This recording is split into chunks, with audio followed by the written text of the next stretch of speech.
The Great Gatsby, Chapter 2.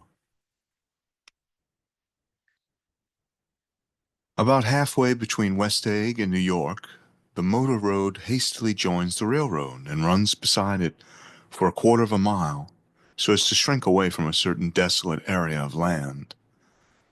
This is a valley of ashes, a fantastic farm where ashes grow like wheat into ridges and hills and grotesque gardens, where ashes take the forms of houses and chimneys and rising smoke and, finally, with a transcendent effort, of ash-gray men who move dimly and already crumbling through the powdery air.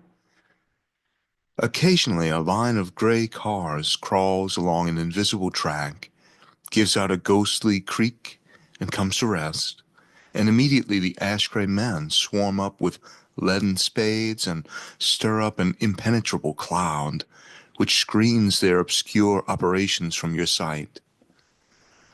But above the gray land and the spasms of bleak dust which drift endlessly over it, you perceive after a moment the eyes of Dr. T.J. Eckelberg.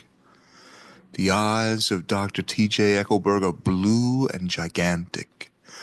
Their retinas are 1 yard high. They look out of no face, but instead from a pair of enormous yellow spectacles which pass over a non-existent nose. Evidently some wild wag of an oculist set them there to fatten his practice in the borough of Queens, and then sank down himself into eternal blindness, or forgot them and moved away. But his eyes, dimmed a little by many paintless days under sun and rain, brood on over the solemn dumping ground. The Valley of Ashes is bounded on one side by a small foul river, and when the drawbridge is up to let barges through, the passengers on waiting trains can stare at the dismal scene for as long as half an hour. There is always a halt there of at least a minute, and it was because of this that I first met Tom Buchanan's mistress. The fact that he had won was insisted upon wherever he was known. His acquaintances resented the fact that he turned up in popular cafes with her, and, leaving her at a table, sauntered about, chatting with whomsoever he knew. Though I was curious to see her, I had no desire to meet her, but I did.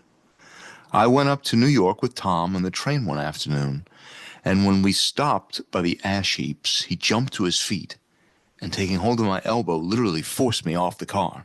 "We're getting off," he insisted. "I want you to meet my girl." I think he tanked up a good deal at luncheon, and his determination to have my company bordered on violence. The supercilious assumption was that on Sunday afternoon I had nothing better to do. I followed him over a low whitewashed railroad fence, and we walked back 100 yards along the road under Dr. Eckelberg's persistent stare. The only building in sight was a small block of yellow brick sitting on the edge of the wasteland, a sort of compact main street ministering to it, and contiguous to absolutely nothing. One of the 3 shops it contained was for rent, and another was an all-night restaurant, approached by a trail of ashes.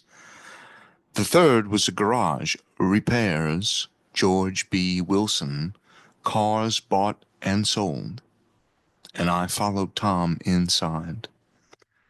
The interior was unprosperous and bare. The only car visible was the dust-covered wreck of a Ford which crouched in a dim corner.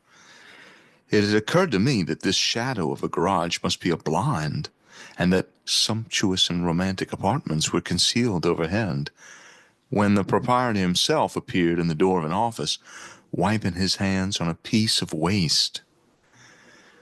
He was a blond, spiritless man, anemic, and faintly handsome. When he saw us, a damp gleam of hope sprang into his light blue eyes. "Hello, Wilson, old man," said Tom, slapping him jovially on the shoulder. "How's business?" "I can't complain," answered Wilson unconvincingly. "When are you going to sell me that car?" Next week. I've got my man working on it now. Works pretty slow, don't he? No, he doesn't, said Tom coldly. And if you feel that way about it, maybe I'd better sew it somewhere else after all. I don't mean that, explained Wilson quickly. I just meant... His voice faded off, and Tom glanced impatiently around the garage. Then I heard footsteps on the stairs, and in a moment the thickish figure of a woman blocked out the light from the office door. She was in the middle 30s, faintly stout, but she carried her flesh sensuously as some women can. Her face, above a spotted dress of dark blue crepe de chine, contained no facet or gleam of beauty, but there was an immediately perceptible vitality about her, as if the nerves of her body were continually smoldering. She smiled slowly and, walking through her husband as if he were a ghost, shook hands with Tom, looking him flush in the eye. Then she wet her lips, and without turning around, spoke to her husband in a soft, coarse voice. Get some chairs, why don't you, so somebody can sit down. Oh, sure, agreed Wilson hurriedly, and went toward the little office, mingling immediately with the cement color of the walls. A white ashen dust veiled his dark suit and his pale hair as it veiled everything in the vicinity, except his wife, who moved close to Tom. I want to see you, said Tom intently. Get on the next train. All right. I'll meet you by the newsstand on the lower level. She nodded and moved away from him just as George Wilson emerged with 2 chairs from his office door. We waited for her down the road and out of sight. It was a few days before the 4th of July, and a gray, scrawny Italian child was setting torpedoes in a row along the railroad track. Terrible place, isn't it? Said Tom, exchanging a frown with Dr. Eckelberg. Awful. It does her good to get away. Doesn't her husband object? Wilson. He thinks she goes to see her sister in New York. He's so dumb he doesn't know he's alive. So Tom Buchanan and his girl and I went up together to New York. Well, not quite together, for Mrs. Wilson sat discreetly in another car. Tom deferred that much to the sensibilities of those East Eggers who might be on the train. She had changed her dress to a brown-figured muslin, which stretched tight over her rather wide hips, as Tom helped her to the platform in New York. At the newsstand she bought a copy of Town Tattle and a moving picture magazine, and in the station drugstore some cold cream and a small flask of perfume. Upstairs, in the solemn, echoing drive, she let 4 taxicabs drive away before she selected a new one, lavender-colored, with gray upholstery. And in this we slid out from the mass of the station into the glowing sunshine. But immediately she turned sharply from the window and, leaning forward, tapped on the front glass. I want to get one of those dogs, she said earnestly. I want to get one for the apartment. They're nice to have, a dog. We backed up to a gray old man who bore an absurd resemblance to John D. Rockefeller. In a basket swung from his neck cowered a dozen very recent puppies of an indeterminate breed. What kind are they? Asked Mrs. Wilson eagerly as he came to the taxi window. All kinds. What kind do you want, lady? I'd like to get one of those police dogs. I don't suppose you got that kind? The man peered doubtfully into the basket, plunged in his hand, and drew one up, wriggling, by the back of the neck. That's no police dog, said Tom. No, it's not exactly a police dog, said the man with disappointment in his voice. It's more of an Airedale. He passed his hand over the brown wash rag of her back. Look at that coat. Some coat. That's a dog that'll never bother you with catching cold. I think it's cute, said Mrs. Wilson enthusiastically. How much is it? That dog? He looked at it admiringly. That dog will cost you $10. The Airedale. Undoubtedly there was an Airedale concerned in it somewhere, though its feet were startlingly wide, changed hands, and settled down into Mrs. Wilson's lap, where she fondled the weatherproof coat with rapture. "Is it a boy or a girl?" she asked delicately. That dog? That dog's a boy. It's a bitch, said Tom decisively. Here's your money. Go and buy 10 more dogs with it. We drove over to Fifth Avenue, warm and soft, almost pastoral, on the summer Sunday afternoon. I wouldn't have been surprised to see a great flock of white sheep turn the corner. "Hold on," I said. I have to leave you here." No, you don't, interposed Tom quickly. Myrtle will be hurt if you don't come up to the apartment, won't you, Myrtle? "Come on," she urged. "I'll telephone my sister Catherine. She's said to be very beautiful by people who ought to know." "Well, I'd like to, but—" We went on, cutting back again over the park toward the West Hundreds.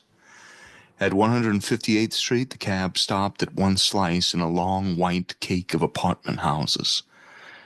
Throwing a regal glance around the neighborhood, Mrs. Wilson gathered up her dog and her other purchases and went haughtily in.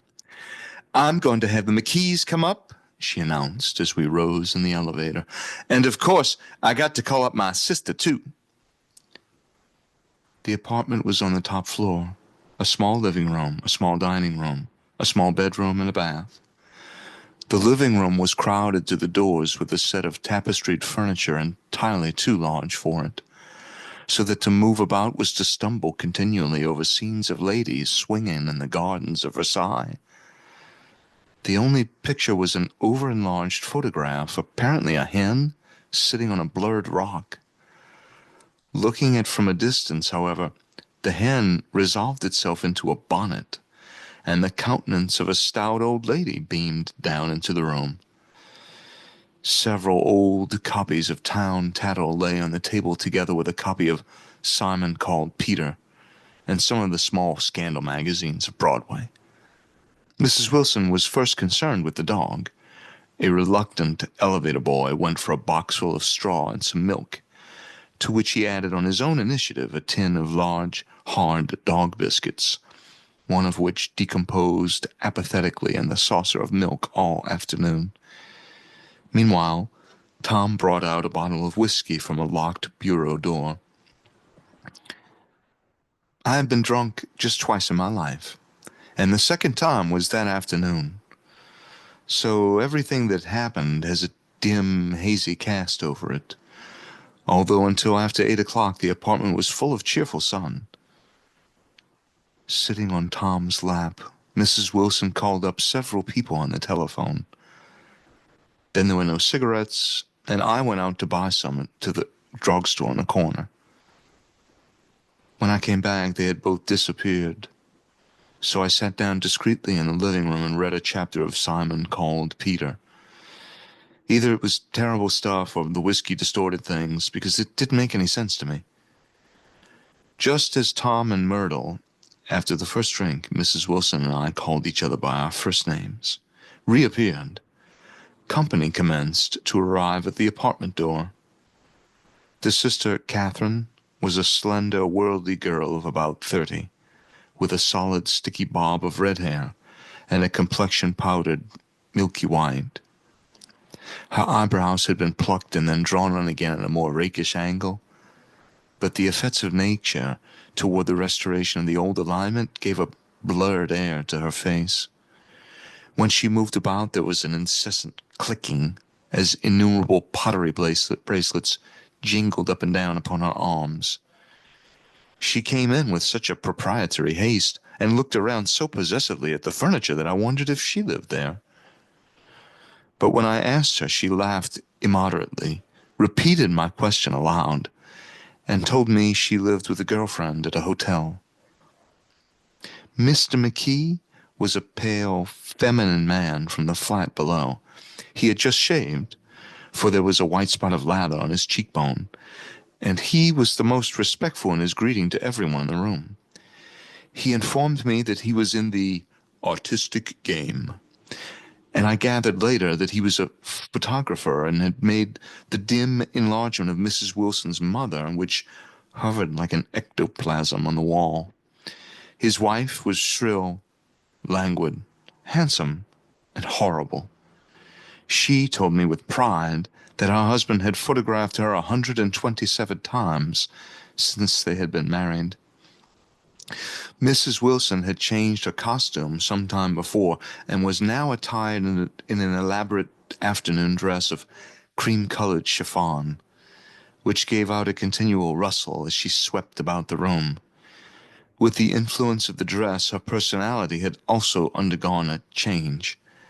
The intense vitality that had been so remarkable in the garage was converted into impressive hauteur.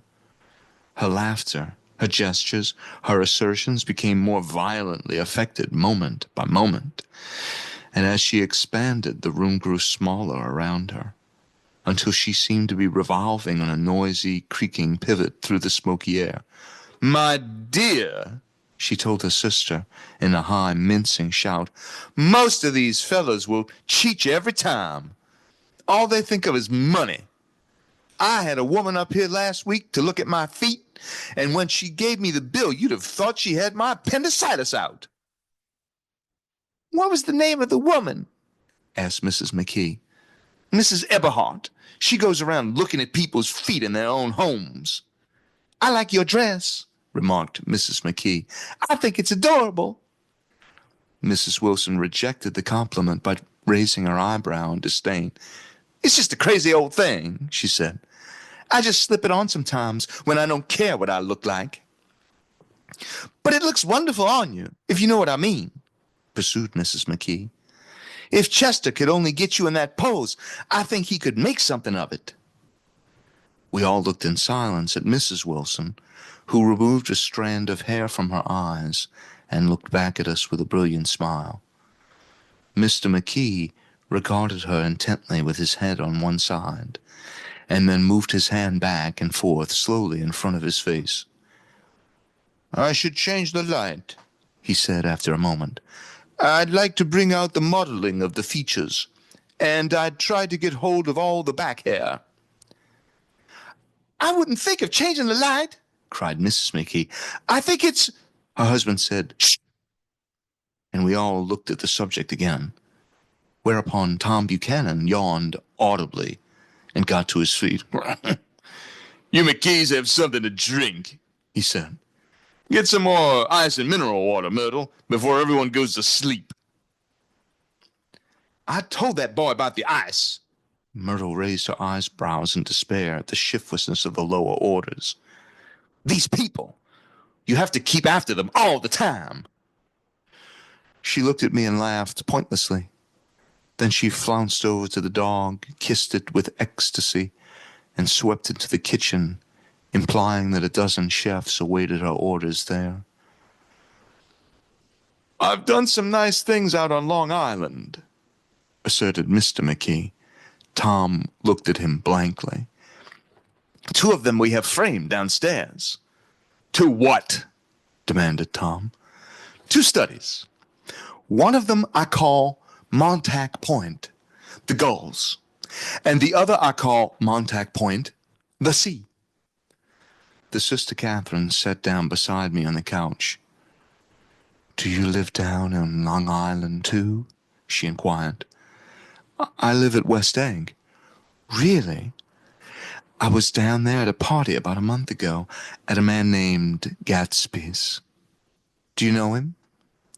"I live next door to him." "Well, they say he's a nephew or a cousin of Kaiser Wilhelm's. That's where all his money comes from." "Really?" She nodded. "I'm scared of him. I'd hate to have him get anything on me." This absorbing information about my neighbor was interrupted by Mrs. McKee's pointing suddenly at Catherine. "Chester, I think you could do something with her," she broke out. But Mr. McKee only nodded in a bored way and turned his attention to Tom. "I'd like to do more work on Long Island if I could get the entry. All I ask is that they should give me a start." "Ask Myrtle," said Tom. breaking into a short shout of laughter as Mrs. Wilson entered with a tray. She'll give you a letter of introduction, won't you, Myrtle? Do what? She asked, startled. You'll give McKee a letter of introduction to your husband so he can do some studies of him. His lips moved silently for a moment as he invented George B. Wilson at the gasoline pump, or something like that. Catherine leaned close to me and whispered in my ear, Neither of them can stand the person they're married to. Can't they? Can't stand them. She looked at Myrtle and then at Tom. What I say is, why go on living with them if they can't stand them? If I was them, I'd get a divorce and get married to each other right away. Doesn't she like Wilson either? The answer to this was unexpected. It came from Myrtle, who had overheard the question, and it was violent and obscene. You see, cried Catherine triumphantly. She lowered her voice again. It's really his wife that's keeping them apart. She's a Catholic, and they don't believe in divorce. Daisy was not a Catholic, and I was a little shocked at the elaborateness of the lie. When they do get married, continued Catherine, they're going west to live for a while until it blows over. It'd be more discreet to go to Europe. Oh, do you like Europe? She exclaimed surprisingly. I just got back from Monte Carlo. Really? Just last year, I went over there with another girl. Stay long? No, we just went to Monte Carlo and came back. We went by way of Marseille. We had over $1,200 when we started, but we got gypped out of it all in 2 days in the private rooms. We had an awful time getting back, I can tell you. God, how I hated the town. The late afternoon sky bloomed in the window for a moment, like the blue honey of the Mediterranean. Then the shrill voice of Mrs. McKee called me back into the room. I almost made a mistake, too, she declared vigorously. I almost married a little cack who'd been after me for years. I knew he was below me. Everybody kept saying to me, Lucille, that man's way below you. But if I hadn't met Chester, he'd have got me sure. Yeah, but listen, said Myrtle Wilson, nodding her head up and down. At least you didn't marry him. I know I didn't. Well, I married him, said Myrtle ambiguously. And that's the difference between your case and mine. Why did you, Myrtle? Demanded Catherine. Nobody forced you to. Myrtle considered. I married him because I thought he was a gentleman, she said finally. I thought he knew something about breeding, but he wasn't fit to lick my shoe. You were crazy about him for a while, said Catherine. Crazy about him? Cried Myrtle incredulously. Who said I was crazy about him? I never was any more crazy about him than I was about that man there. She pointed suddenly at me, and everyone looked at me accusingly. I tried to show by my expression that I expected no affection. The only crazy I was when I married him. I knew right away I made a mistake. He borrowed somebody's best suit to get married in and never even told me about it, and the man came after it one day when he was out. Oh, is that your suit? I said. This is the first I ever heard about it. But I gave it to him, and then I lay down and cried to beat the band all afternoon. She really ought to get away from him, resumed Catherine to me. They've been living over that garage for 11 years, and Tom's the first sweetie she ever had. The bottle of whiskey, a second one, was now in constant demand by all present, excepting Catherine, who felt just as good on nothing at all. Tom rang for the janitor and sent him for some celebrated sandwiches, which were a complete supper in themselves. I wanted to get out and walk eastward toward the park through the soft twilight, but each time I tried to go, I became entangled in some wild, strident argument which pulled me back as if with ropes into my chair. Yet high over the city, our line of yellow windows must have contributed their share of human secrecy to the casual watcher in the darkening streets. And I saw him, too, looking up and wondering. I was within and without, simultaneously enchanted and repelled by the inexhaustible variety of life. Myrtle pulled her chair close to mine, and suddenly her warm breath poured over me the story of her first meeting with Tom. It was on the two little seats facing each other that are always the last ones on the left on the train. I was going up to New York to see my sister and spend the night. He had on a dress suit and patent leather shoes. I couldn't keep my eyes off him. But every time he looked at me, I had to pretend to be looking at the advertisement over his head. When we came into the station, he was next to me, and his white shirt front pressed against my arm. And so I told him I'd have to call a policeman. But he knew I lied. I was so excited that when I got into a taxi with him, I didn't hardly know I was getting into a subway train. All I kept thinking about over and over was, "You can't live forever. You can't live forever." She turned to Mrs. McKee, and the room rang full of her artificial laughter. "My dear," she cried, "I'm going to give you this dress as soon as I'm through with it. I've got to get another one tomorrow. I'm going to make a list of all the things I've got to get. A massage and a wave and a collar for the dog and one of those cute little ashtrays where you touch a spring and a wreath with a black silk bow for Mother's grave that'll last all summer. Now, I got to write down a list so I won't forget all the things I got to do." It was 9 o'clock. Almost immediately afterward, I looked at my watch and found it was 10. Mr. McKee was asleep on a chair with his fists clenched in his lap like a photograph of a man of action. Taking out my handkerchief, I wiped from his cheek the spot of dried lather that had worried me all afternoon. The little dog was sitting on the table looking with blind eyes through the smoke and from time to time groaning faintly. People disappeared, reappeared, made plans to go somewhere and then lost each other, searched for each other, found each other a few feet away. Sometime toward midnight, Tom Buchanan and Mrs. Wilson stood face to face discussing, in impassioned voices, whether Mrs. Wilson had any right to mention Daisy's name. "Daisy! Daisy! Daisy!" shouted Mrs. Wilson. "I'll say it whenever I want to. Daisy! Making a short, deft movement, Tom Buchanan broke her nose with his open hand. Then there were bloody towels upon the bathroom floor and women's voices scolding. High over the confusion, a long, broken wail of pain. Mr. McKee awoke from his doze and started in a daze toward the door.